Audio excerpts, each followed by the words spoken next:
আসসালামু আলাইকুম রহমতুল্লাহি বারাকাতু।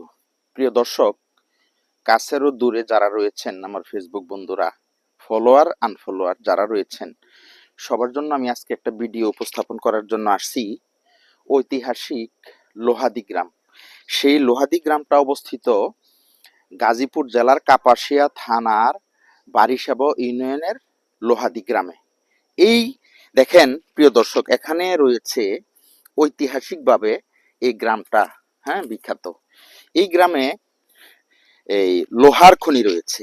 প্রিয় দর্শক, আপনারা দেখছেন এই যে এখানে এই যে শক্ত শক্ত লোহা, এই লোহা আকরিক এই যে এখানে রয়েছে, সেই লোহাগুলো আপনার এখানে মাটির নিচ থেকে মানে যে লোহার যে পরিমাণটা মাটির নিচ থেকে যখন মাটি ক্ষয় হয়ে নিচু জমিতে পড়ে যায়, তখন এই লোহাগুলো মানে যেই লোহাগুলো মাটির নিচে ছিল এগুলো বের হয়েছে।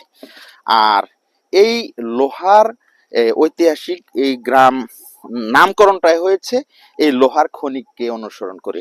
আজকে আপনারা দেখছেন এই যে এখানে লোহার একটা স্তূপ, এখানে রয়েছে লোহার একটা স্তূপ, এখানে রয়েছে লোহার একটা স্তূপ, এখানে রয়েছে লোহার স্তূপ, এখানে রয়েছে লোহার স্তূপ। আর এই লোহার যে এই খনিটা রয়েছে, আপনাদের জন্য বলতেছি, ঐতিহাসিকভাবে ইতিহাসেও লেখা আছে যে মোগল আমলে সম্রাট আকবরের সময় বিভিন্ন সময় এই ইতিহাসে লেখা আছে।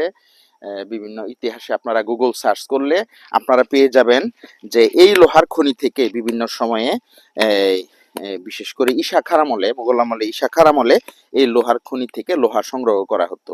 তৎকালীন কামারেরা এখান থেকে লোহা সংগ্রহ করে লোহার কামান এবং লোহার ভারী যে সকল যন্ত্রপাতি ব্যবহার করতেন। সেই লোহার খনির নাম অনুসরণ করেই সেই লোহার মানে সেই গ্রামের নাম হয়েছে লোহাদি গ্রাম। এটা একটা ঐতিহাসিক স্থাপনা। আপনারা দেখছেন যে এই যে লোহাগুলো যে আমি এই যে হাতুড়ি দিয়ে আমি ভাঙার চেষ্টা করেছি, দেখুন প্রিয় দর্শক, এই যে আমার হাতে রয়েছে এক খণ্ড লোহা। তো আসলে এই লোহাগুলো উঠিয়ে কি করতে হয়, এগুলোকে প্রসেস করতে হয়। এখানে হালকা পরিমাণে মাটির মিশ্রণ রয়েছে, সেই মাটির মিশ্রণকে আবার একটু পিউরিফাই করতে হয়। সম্ভবত যারা এই বিষয়ে দক্ষ কারিগর তারাই বুঝে এটাকে কিভাবে পিউরিফাই করতে হয়, করে খাঁটি লোহাতে রূপান্তর করে তখন সেটা আবার ব্যবহারের উপযোগী করা হয়। ঐতিহাসিক আবুল ফজলের যে ঐতিহাসিক গ্রন্থ রয়েছে, সেই গ্রন্থেও এই লোহাদি গ্রামের এই লোহার খনির কথা উল্লেখ রয়েছে। আর এই আমি তো বললাম যে ঈশা খার আমলে এই কামারগাঁও, আবার এখানে এই কাপাসিয়াতে একটা গ্রাম রয়েছে কামারগাঁও। মূলত এখানকার কিছু লোকজন ছিল যারা তারা পেশাগতভাবে কামার ছিল, অর্থাৎ ব্ল্যাক স্মিথ যাদেরকে বলা হয়, সেই কামারেরা এখান থেকে লোহা নিয়ে লোহা সংগ্রহ করে তারা কামান তৈরি করত এবং লোহার বিভিন্ন ধরনের জিনিসপত্র তৈরি করত। তো প্রিয় দর্শক, আসলে এই এই যে যদিও আমাদের এখানে গাজীপুরে আমরা থাকি, গাজীপুরে আমাদের অবস্থান, সেই হিসাবে এইটার জিনিসটা এত আমাদের কাছে তেমন গুরুত্ব বহন করে না, কিন্তু যারা দর্শক রয়েছে, পর্যটক রয়েছে, তারা বিভিন্ন সময় এখানে আসে এবং এই লোহার খনির যেই গ্রামটা পরিদর্শন করে। বিশেষ করে এই যে অংশটা রয়েছে বাজারের ভিতরে এবং বিভিন্ন জঙ্গলের ভিতরে আরো অনেক লোহার এই স্তূপগুলো রয়েছে। আস্তে আস্তে এগুলো বের হচ্ছে, মাটি ক্ষয় হয়ে নিচে যাওয়ার পরে এগুলো বের হচ্ছে। তো দেখেন, আসলে আমরা বিভিন্ন দেশের, সাউথ আফ্রিকাতে এবং বিভিন্ন দেশের লোহার খনির কথা আমরা শুনে থাকি, লোহার খনি, স্বর্ণের খনি, এগুলোর কথা শুনে থাকি।